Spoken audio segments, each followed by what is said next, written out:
Yep, I'd say we was 3/4 of the way done with that tree, and man, he just knocking it out. Ain't touched the porch yet.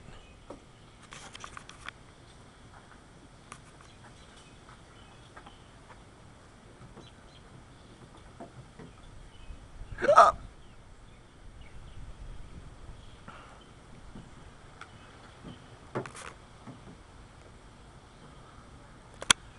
I'd never figure out how to operate the ropes, let alone using a chainsaw too.